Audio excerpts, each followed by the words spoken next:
So நமக்கு ஒரு alert வருது, இது மாதிரி இந்த ஸோ யூசர் பல தடவை அட்டம் பண்ணியிருக்காங்க அப்படின்னு சொல்லிட்டு சிம்மில் இருக்கிற எல்லா இன்சிடென்ட்டையும் ஓப்பன் பண்ணிங்கன்னா டைம் ஃப்ரேம் வச்சு அவங்க எப்போ உள்ளே வந்தாங்க, என்னென்ன வேலையெல்லாம் பார்த்தாங்க அப்படிங்கிறத இப்போ நீங்கள் யூஸ் பண்ணுற எல்லா சாஃப்ட்வேருக்குமே லாக் இருக்கும், இன்க்ளூடிங் உங்கள் மொபைல் ஃபோன். இது ப்ரிவென்ஷனுக்கு மட்டும் இல்லை, டிடெக்ஷனுக்கும் தான். இந்த வேலை தான் சைபர் செக்யூரிட்டியில் முக்கால்வாசி இருக்கும்.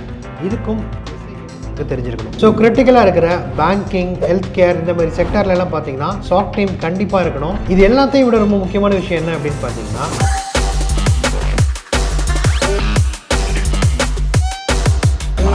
ஹாய் சைசன்ஸ்.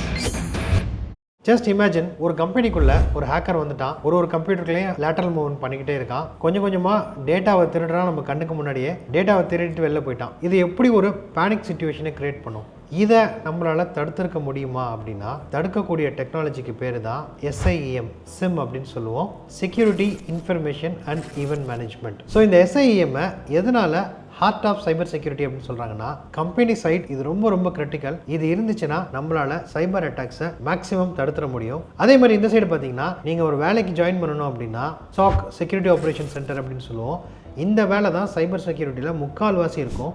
இதுக்கும் SIEM உங்களுக்கு தெரிஞ்சிருக்கணும். ஃபார் எக்ஸாம்பிள், ஒரு ஏடிஎம்க்கு வாசலில் ஒருத்தர் லுங்கியெல்லாம் கட்டிட்டு சந்தேகத்துக்குரிய இடத்துல அப்படி நடந்துகிட்டு இருக்காரு அப்படின்னா, இதை வந்து சிசிடிவியில் பார்த்துட்டு கண்ட்ரோல் ரூம்லேருந்து கூப்பிட்டு சொல்லுவாங்க. போலீஸ் அங்கே போயிட்டு விசாரிப்பார். விசாரிச்சுட்டு அவர் வந்து ஜென்யூனான ஆளாக இருந்தார் அப்படின்னா அவரை விட்டுருவாங்க. இன்னொரு தடவை அந்த வீட்டு பக்கம் பார்த்தேன், நானே தொலைச்சிருவேன், போமாட்டேன் சார். இதை வந்து ஃபால்ஸ் பாசிட்டிவ் அப்படின்னு சொல்லுவோம். இல்லை, இவர் வந்து முன்னுக்கு பின்னா ஏதாவது பதில் சொல்கிறாரு, சந்தேகம் ஜாஸ்தி ஆச்சு அப்படின்னா இவர் அரெஸ்ட் பண்ணி என்னென்னு இன்வெஸ்டிகேட் பண்ணுவாங்க.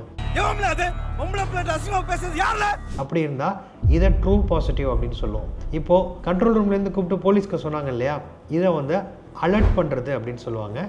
இதுக்கப்புறம் பார்த்தீங்கன்னா ட்ரூ பாசிட்டிவாக இருந்துச்சுன்னா FIR, ஃபர்ஸ்ட் இன்ஃபர்மேஷன் ரிப்போர்ட் போட்டு அது என்னென்னு இன்வெஸ்டிகேட் பண்ணுவாங்க.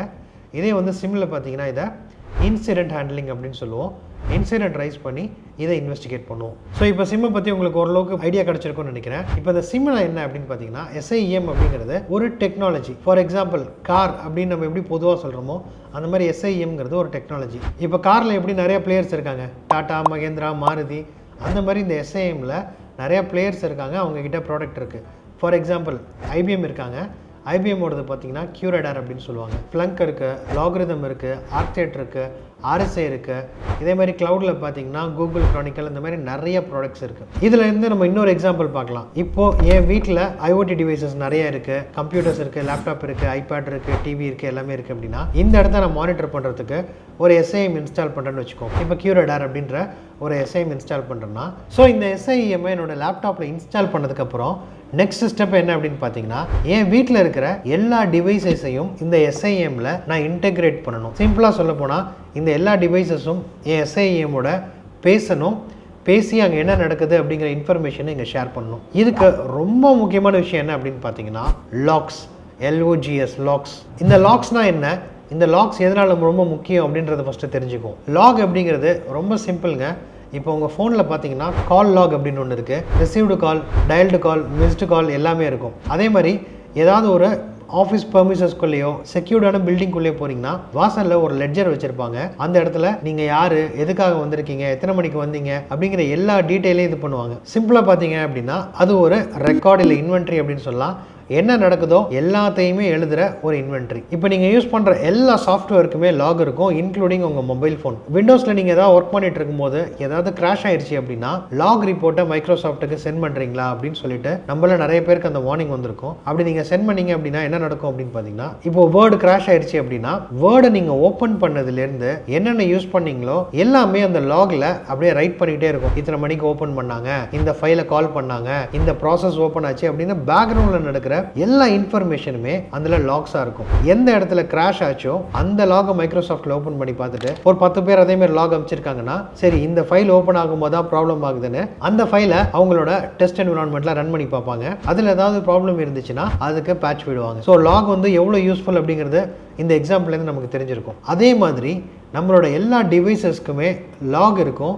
அந்த லாகில் இந்த கம்ப்யூட்டரை நான் ஆன் பண்ணதுலேருந்து என்னென்ன பண்ணிகிட்டு இருக்கணும் எல்லாமே இதில் ரன் ஆகிட்டு இருக்கும். இந்த ஆப்ரேட்டிங் சிஸ்டம் விண்டோஸ்க்குன்னு ஒரு லாக் இருக்கும், லைனக்ஸ்க்குன்னு ஒரு லாக் இருக்கும், உங்கள் ஃபோனுக்கு ஒரு லாக் இருக்கும், உங்களோட ரவுட்டர், ஃபயர்வால், அது இல்லாமல் நீங்கள் யூஸ் பண்ணுற எல்லா டெக்னாலஜி, அப்ளிகேஷன், டேட்டாபேஸ் எல்லாத்துக்குமே லாக் இருக்கும். ஸோ அப்போ அந்த அவ்வளோ லாக்ஸையும் எடுத்துகிட்டு வந்து இந்த SIEMல நான் இன்டெகிரேட் பண்ணணும். இதை வந்து லாக் சோர்ஸ் இன்டெகிரேஷன் அப்படின்னு சொல்லுவாங்க. ஸோ சில இடத்துல பார்த்தீங்கன்னா புஷ் புல் அப்படின்னு இதில் 2 மெக்கானிசம் இருக்குது. புஷ் அப்படின்னா அங்கே இருக்கிற லாக் வந்து தானாக இதில் வந்து விழுந்துடும், அந்த பாத் மட்டும் கொடுத்தீங்கன்னா போதும். புல் அப்படிங்கிறப்போ அந்த பர்டிகுலர் சிஸ்டமில் நீங்கள் ஏதாவது ஒரு ஏஜென்ட் இன்ஸ்டால் பண்ணி அந்த ஏஜென்ட்டோட வேலை என்ன அப்படின்னு பார்த்தீங்கன்னா உங்களோட லாக் எல்லாம் கலெக்ட் பண்ணிவிட்டு அதை இங்கே சென்ட் பண்ணிக்கிட்டே இருக்கும். ஸோ இந்த 2 மெத்தடில் தான் நம்ம லாக் சோர்ஸை இன்டெகிரேட் பண்ணுவோம். ஸோ இந்த லாக் சோர்ஸ் இன்டெகிரேட் ஆனதுக்கப்புறம் நெக்ஸ்ட் ஸ்டெப் என்ன அப்படின்னு பார்த்தீங்கன்னா பார்சிங் அப்படின்னு சொல்லுவோம். இந்த லாக் சோர்ஸ் இன்டெகிரேட் ஆயிடுச்சு.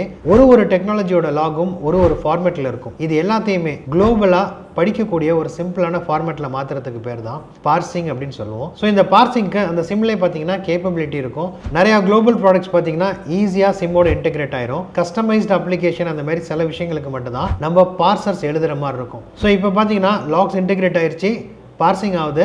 ஸோ நமக்கு லாக்ஸ் எல்லாம் நம்ம சிம் மூலமாக நம்மளால் படிக்க முடியும். ஸோ இதை புரிஞ்சுக்கிறதுக்கு நம்ம ஒரு எக்ஸாம்பிளோட பார்க்கலாம். இப்போ நம்ம ஒரு சின்ன ஆர்கனைசேஷன் வச்சுருக்கோம். அதில் ஒரு 100 கம்ப்யூட்டர் இருக்குது, ஒரு 20 Unix machine, 20 Windows machine, 10 database server, ஒரு 30 அப்ளிகேஷன், அந்த மாதிரி செக்ரிகேஷனில் இருக்குது அப்படின்னு வச்சுக்கோம். இங்கே நம்ம SIEM இன்டெகிரேட் பண்ணியாச்சு. ஸோ இப்போ ஏதோ ஒரு அட்டாக்கர் இங்கே இருக்கிற என்னோட ஏதாவது ஒரு க்ரௌன்ஜல் அப்ளிகேஷனாக இருக்கட்டும், இல்லை கிரிட்டிக்கலான டேட்டாபேஸாக இருக்கட்டும், இதை ஆக்சஸ் பண்ணணும் அப்படின்னா ஃபர்ஸ்ட் என்ன பண்ணுவாங்க அப்படின்னு பார்த்தீங்கன்னா மேக்ஸிமம் அவங்க டார்கெட் பண்ணுறது நம்மளோட AD சர்வராக இருக்கலாம், இல்லைனா ஃபிஷிங் இமெயிலாக இருக்கலாம், இல்லை ப்ரூட் ஃபோர்ஸ் அட்டாக் பண்ணிட்டு ஏதாவது ஒரு யூசராக உள்ளே வர்றதுக்கு பார்ப்பாங்க. ஸோ இங்கே என்னோட SIEMல நான் சில ரூல்ஸ் எழுதுறேன். இதை வந்து யூஸ் கேஸ் அப்படின்னு சொல்லுவோம். ஸோ ஒரு simple use case for brute force attack. இப்போ ஒரு இடத்துல ஒரே யூசர் 1 மினிட்டுக்குள்ள ஒரு 5 ல இருந்து 6 தடவை பாஸ்வேர்ட் ரீசெட் பண்ண ட்ரை பண்றாரு அப்படின்னா எனக்கு உடனே அலர்ட் வரணும். அப்படின்னா இதுதான் நம்ம ATM எக்ஸாம்பிள் சொன்ன ஞாபகம் இருக்கா? CCTVல பாக்குறாங்க, ஒரு அலர்ட் ரைஸ் பண்ணிட்டு போலீஸ் கிட்ட சொல்றாங்கன்னு. இதுதான் அந்த இன்சிடென்ட். ஸோ நமக்கு ஒரு அலர்ட் வருது, இது மாதிரி இந்த சோ யூசர் பல தடவை அட்டம் பண்ணியிருக்காங்க அப்படின்னு சொல்லிட்டு நீங்கள் ஸ்டாக் அனாலிஸ்டா உங்கள் டேஷ்போர்டில் இந்த அலர்ட் வரும். இந்த அலர்ட் வந்தோடனே அந்த கன்சர்ன் டீமையோ இல்லை அந்த பர்சனையோ கால் பண்ணிவிட்டு நீங்கள் தான் உங்கள் பாஸ்வேர்டை ரீசெட் பண்ண ட்ரை பண்ணுறீங்களா, இல்லை வேறு யாராவது அட்டம் பண்ணுறாங்களான்னு கேட்குறாங்க. அவர் வந்து இல்லை நான் தான் பாஸ்வேர்டை மறந்துட்டேன், நான் தான் ரீசெட் பண்ண ட்ரை பண்ணுறேன் அப்படின்னா இது வந்து ஒரு ஃபால்ஸ் பாசிட்டிவ் ஆயிரும். அதே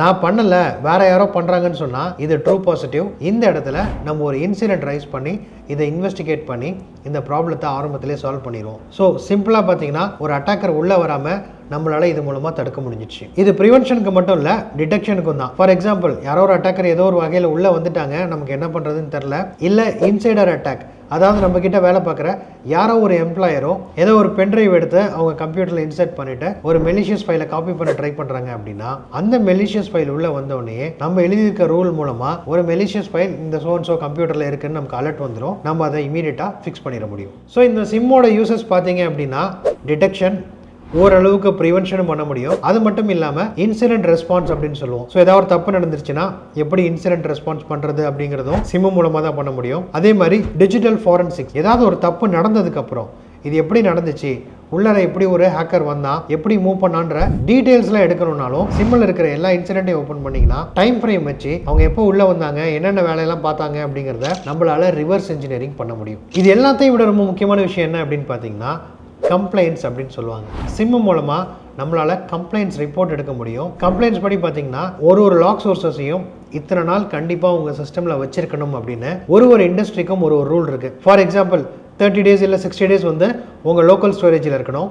அதுக்கப்புறம் பார்த்தீங்கன்னா டேப் டிரைவ்லையோ இல்லை ஒரு கிளவுட் ஸ்டோரேஜ்லையோ ஒரு 1 year இருக்கணும், இல்லை 6 years இருக்கணும்னு ஒரு செக்டாரை பொறுத்து சொல்லுவாங்க. இது எல்லாமே வந்து பார்த்தீங்கன்னா கம்ப்ளைண்ட்ஸ். ஸோ அதே மாதிரி GDPR, HIPAA, PCI DSS இந்த மாதிரி பல கம்ப்ளைண்ட்ஸ்க்காகவும் சிம்மை யூஸ் பண்ணுறாங்க. ஸோ கிரிட்டிக்கலாக இருக்கிற பேங்கிங், ஹெல்த் கேர் இந்த மாதிரி செக்டர்ல எல்லாம் பார்த்தீங்கன்னா SOC டீம் கண்டிப்பாக இருக்கணும். இப்போ ரீசெண்டாக கூட பார்த்தீங்கன்னா பெங்களூரில் மெட்ரோ ட்ரெயினுக்கு SOC வந்து இம்ப்ளிமெண்ட் பண்ண சொல்லி ரூல் போட்டு அவங்க SOC டீம் இம்ப்ளிமெண்ட் பண்ணுறாங்க. ஸோ இதில் இந்த SIEM பார்த்தீங்கன்னா மெயினாக 2 வகையாக இருக்குது. ஒன்று வந்து ஆன் ப்ரம், இன்னொன்று வந்து கிளவுட். ஆன் ப்ரம்ங்கிறது நம்ம லோக்கல் சிஸ்டமில் லோக்கல் நெட்வொர்க்கில் இன்ஸ்டால் பண்ணி பண்ணுறது ஆன் ப்ரம். கிளவுட் அப்படிங்கிறது நம்மளோட சாஸ் பாஸ் மாதிரி அங்கேருந்து எடுத்து யூஸ் பண்ணுறத கிளவுட் அப்படின்னு சொல்லுவோம். அகெயின் ஆன் ப்ரமில் பார்த்தீங்கன்னா நிறைய டூல்ஸ் இருக்குது. IBM Curator, RSI Net Witness, Logarithm, ArcSight, Splunk இந்த மாதிரி நிறைய டூல்ஸ் இருக்குது. ஸோ இதே கிளவுடில் பார்த்தீங்கன்னா கூகுளில் Chronicle இருக்குது, Azure Sentinel இந்த மாதிரி நிறைய ப்ராடக்ட்ஸ் இருக்குது. இப்போ நான் சொல்கிறது எல்லாமே பெய்டு ப்ராடக்ட்ஸ்.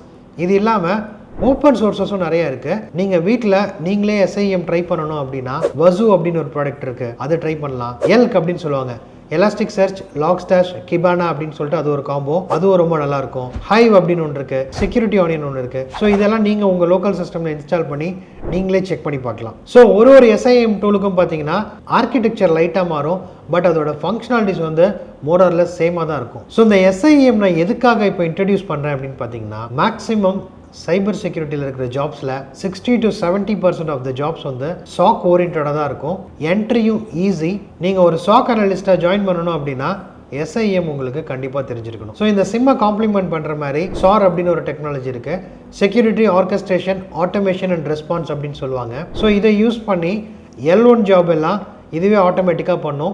இதுக்கு ரன் புக்லாம் கிரியேட் பண்ணணும் அப்படின்னு இருக்கு. இப்போ நீங்கள் மைக்ரோசாஃப்டோட சென்டினல் மாதிரி ப்ராடக்ட் பார்த்தீங்க அப்படின்னா அதில் SIM, SOAR, XDR எல்லாமே வந்து காம்போவாக வந்துடுது. நீங்கள் SIM தெரிஞ்சுக்கணுங்கிறப்போ ஓப்பன் சோர்ஸ் மட்டும் இல்லை, மைக்ரோசாஃப்ட்டில் நீங்கள் ஒரு ஃப்ரீயாக ஒரு அக்கௌண்ட் யூஸ் பண்ணீங்க அப்படின்னா 1 year வரைக்கும் ஃப்ரீ அக்கௌண்ட் கொடுக்குறாங்க. 1 monthக்கு நீங்கள் எல்லா ஃபீச்சர்ஸுமே எக்ஸ்ப்ளோர் பண்ணி பார்க்க முடியும். ஸோ அதில் நான் சொன்ன மாதிரி ஆடட் அட்வான்டேஜ் என்ன அப்படின்னு பார்த்தீங்கன்னா XDR, SIEM, SOAR மூணையுமே உங்களால் தெரிஞ்சுக்க முடியும். இந்த வீடியோ உங்களுக்கு யூஸ்ஃபுல்லாக இருந்துச்சுன்னா லைக் பண்ணி கமெண்ட் பண்ணுங்கள். நிறையா லைக்ஸ் வந்துச்சுன்னா SIM எப்படி இன்ஸ்டால் பண்ணுறது இல்லை எப்படி இன்டெகிரேட் பண்ணுறதுன்னு நான் ஒரு டெமோ வீடியோ போடுறேன்.